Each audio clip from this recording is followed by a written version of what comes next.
भाजपा को अपनी सरकार बनानी थी तो छत्तीसगढ़ में 57,000 शिक्षक भर्ती का जो है सरकार के द्वारा वायदा किया गया, घोषणा पत्र में वायदा किया गया, जिसके बाद वर्तमान समय में मात्र और मात्र लगभग 50,000 के आसपास तो पोस्ट रिक्त थे।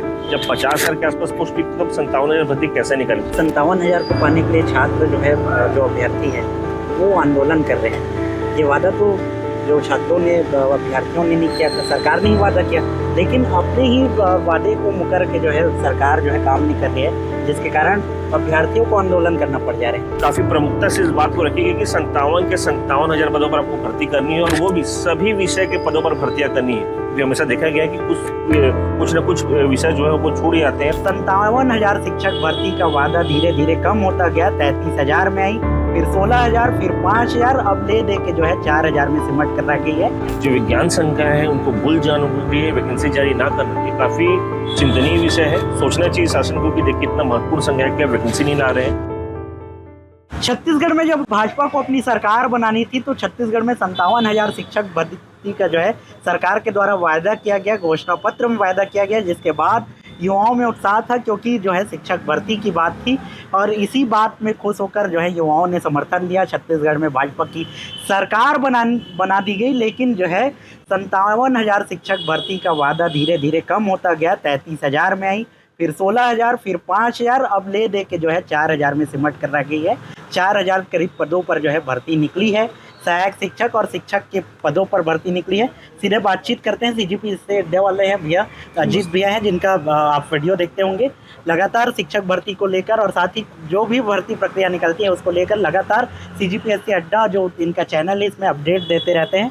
आपसे भी निवेदन है, आप जाकर जो है फॉलो जरूर कर लीजिएगा। सीधे बातचीत करते हैं भैया। 57,000 शिक्षक भर्ती में जो है सिमट कर रह गई है, 4,000 के करीब अभी पोस्ट निकाला गया है। सिर्फ 2 साल का समय बचा है, मान के चलिए सरकार के पास 3 साल लगभग पूरे हो गए हैं। क्या लगता है 57,000 का जो उनका आंकड़ा था वो पूरा हो जाएगा? और साथ ही जो 4,000 करीब में जो भर्ती निकली है, इसे आप कैसे देखते हैं, इसे बताइए। तो ये सबसे पहले तो 57,000 शिक्षक भर्ती की जो बात थी, अब देखिए अगर धरातल में देखिए या फिर प्रैक्टिकल तौर पे देखें तो संभव नहीं लगता है। क्योंकि देखिए मैं ये मानता हूँ कि जितने पोस्ट आप घोषित कर रहे हैं क्या उतने पोस्ट रिक्त हैं, ये भी देखना आवश्यक है।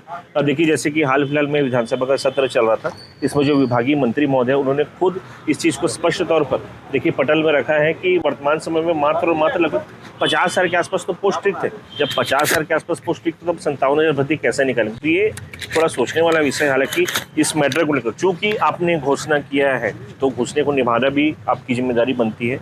इस वजह से देखिएगा यहाँ पे जो हमारे प्रदेश भर के शिक्षक भर्ती के अभ्यर्थी हैं या अलग अलग संगठन वगैरह जिस मुद्दे को सपोर्ट करते हैं उनके तरफ से देखिएगा आंदोलन हाल फिलहाल में दुर्ग जो कि विभागीय मंत्री महोदय जो विधानसभा क्षेत्र में वहाँ पे आंदोलन भी किया गया था, और काफ़ी प्रमुखता से इस बात को रखी गई कि 57,000 पदों पर आपको भर्ती करनी है, और वो भी सभी विषय के पदों पर भर्तियां करनी है। क्योंकि हमेशा देखा गया है कि कुछ न कुछ विषय जो है वो छूट जाते हैं, तो ऐसा ना हो, सभी के सभी विषय पर भर्तियाँ होनी चाहिए। तो इस मांग को मैं समर्थन करता हूं, क्योंकि देखिए ये आवश्यक भी है, क्योंकि हर संकाय महत्वपूर्ण है और हर संकाय के अभ्यर्थी जो जिस पदों की मांग करे वो भी काफ़ी आवश्यक है। तो देखिए आंदोलन किया गया था।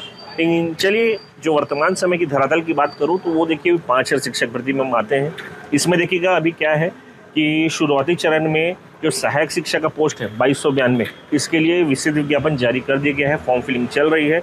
चलिए इसमें डीएलएड धारी जो अभ्यर्थी है वो आवेदन करते हैं, इसमें कोई विषय की बाध्यता नहीं, तो सभी के सभी लगभग आवेदन कर सकते हैं। लेकिन इसके पश्चात यदि मैं शिक्षक भर्ती की बात करूं जो वर्ग 2 की कैटेगरी में आता है, इसमें देखिएगा जितने पोस्ट विज्ञापित हुए इसमें जो विषयवार हम पदों का ब्यौरा देखते हैं, विवरण देखते हैं, तो उसमें देखिए जो सबसे महत्वपूर्ण विज्ञान संकाय के पोस्ट वो नहीं। हालांकि देखिए मेरे नज़र में सभी की सभी संख्याएँ काफ़ी ज़्यादा महत्वपूर्ण है, लेकिन यदि मैं विज्ञान संकाय की बात करूँ, क्योंकि मैं खुद देखिए विज्ञान संकाय का अभ्यर्थी हूँ, मैं इंजीनियरिंग किया हुआ हूँ, और मुझे ऐसा लगता है कि देखिए बहुत से अभ्यर्थी 10वीं पास करने को जब 11वीं जाते हैं तो सोचते हैं, क्योंकि पेरेंट्स की तरफ से भी प्रेशर होता है और अपना खुद भी व्यक्तिगत चॉइस होता है कि मैं विज्ञान संकाय लूँ, भविष्य में डॉक्टर इंजीनियर बनूँ, तो ये संकाय काफ़ी महत्वपूर्ण हो जाता है। तो वैसे संकाय के लिए इस 5,000 शिक्षक भर्ती जो कि देखिए काफ़ी जद्दोजहद के बाद जारी हुई ना, 23 के बाद, वर्ष 2023 के बाद 2026 में 3 वर्षों के अंतराल के बाद ये भर्ती आई है। इसके पीछे देखिए मैं कोई विशेष या स्पेसिफिक संकाय का योगदान नहीं मानता। मैं मानता हूँ कि सभी के सभी संकाय, चाहे वो कॉमर्स वाले हों, आर्ट्स वाले हों, सभी ने अपने मेहनत किया, जद्दोजहद किया, आंदोलन लड़ा और उसके बाद ये भर्ती आई।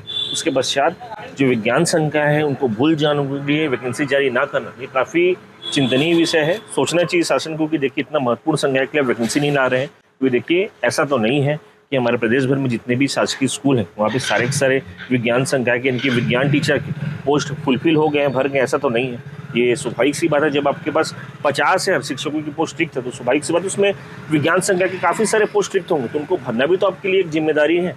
तो उनको ना भरना और उनके पोस्ट इस बार के लिए एक प्रकार से समाप्त कर देना, उसको आगामी भर्तियों के लिए पेंडिंग रख देना, ये थोड़ा सा कहीं ना कहीं देखिए छात्रों के लिए चिंतनीय विषय है, उनके भविष्य के लिए चिंतनीय विषय है। क्योंकि देखिए छात्र बहुत मेहनत से अपना जो भी डिग्री वगैरह है, बीएड वगैरह करते हैं, अपनी ग्रेजुएशन वगैरह करते हैं कोई एक विशेष संकाय से, यानी कि विज्ञान संकाय से जो बीएससी वगैरह होती है या फिर जो भी इंजीनियरिंग वगैरह जो भी करते हैं, उसके पश्चात जब आपके लिए पोस्ट ना है इतने जद्दोजहद के बाद, तो ये उनके लिए काफ़ी निराशा और हताशा का विषय है। तो इस दिशा में शासन को काम करना चाहिए, इन छात्रों के लिए भी सोचना चाहिए और इनके लिए वैकेंसी वगैरह जारी हो सके इसके लिए प्रयत्न करना चाहिए।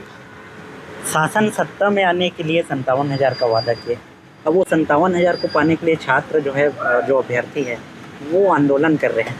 ये वादा तो जो छात्रों ने, अभ्यर्थियों ने नहीं किया था, सरकार ने ही वादा किया, लेकिन अपने ही वादे को मुकर के जो है सरकार जो है काम नहीं कर रही है, जिसके कारण अभ्यर्थियों को आंदोलन करना पड़ जा रहे हैं। इस व्यवस्था पर क्या कहना चाहते हैं? मैं हमेशा यही कहता हूँ, देखिए क्या है जो शासन है उनको हमेशा देखिए मैं उनके हर मुद्दे का, जिस मुद्दे पर वो काम करते हैं, चाहे वो सड़क का मुद्दा हो, बिजली का मुद्दा हो, पानी का मुद्दा हो, सभी मुद्दों पे या फिर बेहतारी वंदन कहो, महिलाओं के सुरक्षा को, अब सभी विषयों में बहुत अच्छा काम करते हैं। लेकिन मुझे ऐसा लगता है कि ये सभी मुद्दे जितने महत्वपूर्ण, उतना एक युवा के लिए उसकी शिक्षा और उसका रोजगार भी बहुत महत्वपूर्ण मुद्दा है, जो मुझे ऐसा लगता है कि कोई भी सत्ता के कोई भी पक्ष हो उनके लिए सबसे नीचे आते हैं। क्योंकि देखिए वैकेंसी के लिए बाकी मुद्दे तो अब अपने स्तर पर उसके लिए कुछ ना कुछ एक योजना बना के उसको जारी कर देते हैं, लेकिन वैकेंसी के लिए आज भी क्यों छात्रों को जद्दोजहद करना पड़ता है, मेहनत करना पड़ता है, आंदोलन करना पड़ता है, ये चिंतनीय विषय है। क्योंकि देखिए यदि मुझे ऐसा लगता है कि एक युवा को उसके योग्यता अनुरूप उसको उसका रोजगार मिल जाए, तो कहीं ना कहीं देखिए उसकी जो निर्भरता होती है किसी के भी ऊपर, चाहे उसके शासन के ऊपर या किसी को, कहीं ना कहीं समाप्त हो जाती है। मुझे ऐसा लगता है कि शासन को इस दिशा में काम करना चाहिए, क्योंकि यदि आप एक युवा को रोजगार देंगे, उसकी निर्भरता एक जो वो टोटली डिपेंडेंट रहता है कि मुझे बेरोजगारी भत्ता मिले, ये भत्ता मिले, इस पर उसकी डिपेंडेंसी कम हो जाएगी, तो कहीं ना कहीं शासन के लिए भी रिलीफ है कि अब उसके लिए आप उसके रोजगार का व्यवस्था कर दो। तो वो तो जो भी सत्ता के पक्ष है जो उस समय शासन में है, उसके प्रति उसकी तो जो ईमानदारी है, वफादारी, वो तो कहीं ना कहीं बढ़ जाती है। तो मुझे ऐसा लगता है कि शासन को इस दिशा में भी काम करना चाहिए कि बाकी सब मुद्दे जितना आपके लिए महत्वपूर्ण है, उतना ही इंपॉर्टेंस आपको रोजगार मुद्दे को भी देना चाहिए। ये ना हो कि आपको वो जो युवा है वो आंदोलन करे, धरना प्रदर्शन करे, उसके बाद ये वैकेंसी जारी करे, ऐसा ये नौबत आनी ही नहीं चाहिए, मुझे लगता है। सरकार लगातार ये दावा करती है कि बेरोजगारी दर में कमी आ रहा है, बेरोजगार कम हो रहे हैं, ऐसे में कम होगा बेरोजगारी दूर होगा ऐसे में? देखिए, साथ ही मैं एक और सवाल करना चाहता हूँ, जो 57,000 शिक्षक भर्ती का वादा किए, तो उसके बाद जो है डीएड बीएड के अभ्यर्थियों की भी संख्या बढ़ गई, कॉलेजों में एडमिशन लेना स्टार्ट कर दिए, क्योंकि उनको उम्मीद जग गई थी कि हम लोगों को जो है कहीं ना कहीं नौकरी मिलेगा, 57,000 में एक पद हमारा भी होगा। कैसे देखते हैं? जी, मैं आप सही कह रहे हैं कि जब से ये घोषणा हुई थी 57,000 शिक्षक भर्ती लेंगे, इसके पश्चात छात्रों के मन में एक उम्मीद आशा जगी थी और बहुत धड़ल्ले से यहाँ पे बीएड डीएलएड जितने भी कोर्सेस होते हैं शैक्षणिक, ये किए गए हैं। तो इससे कहीं ना कहीं शासन को भी राजस्व की प्राप्ति हुई है, क्योंकि देखिए आप फॉर्म फिलिंग करते हैं, आवेदन करते हैं, कोर्स के लिए एनरोलमेंट करते हैं, तो वो कहीं ना कहीं जो पैसा है वो शासन के कोष में ही जाता है। तो देखिए कहीं ना कहीं शासन का तो लाभ हो, लेकिन युवाओं को क्या फ़ायदा हो, ये एक विषय है जिसको युवाओं को भी सोचना चाहिए और शासन को भी इस दिशा में सोचना चाहिए कि देखिए हमने शासन से युवाओं से पैसा तो ले लिया, सब कुछ करवा लिया, लेकिन उसके बाद हम युवाओं के लिए क्या कर रहे हैं, एक विषय है जो कि सोचना चाहिए। और बाकी जहाँ तक बात कर रहे हैं कि आंकड़ों में दर्शाया जाता है कि बेरोजगारी दर में कमी आई है, देखिए मैं मानता हूँ कि आंकड़ों में और जो धरातल में काफ़ी ज़मीन आसमान का फ़र्क है, ऐसा नहीं होता है। देखिए आप जिस चीज़ों को रोजगार के श्रेणी में लाते हैं, अब देखिए देखा जाता है कि यदि कोई क्या बोलते हैं मनरेगा के अंतर्गत भी काम कर रही थी, अब उसको भी रोजगार में लाएंगे, या फिर जो पकौड़ा तल रहा है उसको भी यदि रोजगार की श्रेणी में लाएंगे, तो फिर वो रोजगार नहीं है। क्योंकि जो शिक्षित युवा है जिसने देखिए पीजी, पोस्ट ग्रेजुएशन, फिर बीएड डीएलएड दुनियादारी सब किया हुआ है, उसके लिए ये सब क्या मायने रखते हैं। वो सोचते हैं कि मैं जिस स्तर की पढ़ाई की हो तो मुझे उस स्तर का रोजगार मिले। तो शासन की भी जिम्मेदारी बनती है कि हम उस स्तर के जो भी रोजगार के साधन हैं या फिर उपाय हैं उनके लिए जारी करें ताकि उनके लिए भी भला हो। तो मुझे ऐसा लगता है इस दिशा में काफ़ी डिटेल वे में काम होना चाहिए। शिक्षक भर्ती के पदों पर बात होनी थी। 2254 पोस्ट जो शिक्षक भर्ती के है, विषयवार पदों की संख्या दर्शाई गई है। विज्ञान विषय को क्यों जो है अलग रखा गया है? विज्ञान विषय को क्यों उसमें नहीं रखा गया? यही चीज़ काफ़ी सोचने वाला चीज़ है कि देखिए इतना महत्वपूर्ण संकाय है जिसमें आप देखिए विज्ञान संकाय के यदि शिक्षकों की मतलब भर्ती नहीं लेंगे तो कल के डेट में यही विज्ञान संकाय के छात्र जो शिक्षकों की कमी से जूझ रहे हैं, यही देखिए किसी न किसी जगह में डॉक्टर बनेंगे या किसी न किसी जगह में इंजीनियर बनेंगे। तो आप क्या सोचते हैं, क्या जिस स्तर के इंजीनियर चाह रहे हैं, जिस स्तर के डॉक्टर चाह रहे हैं या जिस स्तर के प्रोफेशनल्स चाह रहे हैं, क्या आपको मिल सकेंगे? ये शासन को सोचना चाहिए।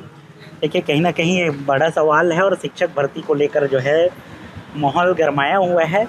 इस व्यवस्था को शासन के आप कैसे देखते हैं? और जो 57,000 शिक्षक भर्ती का वादा था, 4,000 का झुनझुना पकड़ा दिया गया, इसे कैसे देखते हैं? 3 सालों में 4,000 का झुनझुना है। अब देखना होगा 2 साल का समय बचा है, 2 साल में सरकार जो है कब जागती है और कब जो है ये भर्ती प्रक्रिया पूरी हो पाती है। इसे आप कैसे देखते हैं? इस व्यवस्था पर क्या कहना चाहते हैं? कमेंट कर जरूर बताइएगा।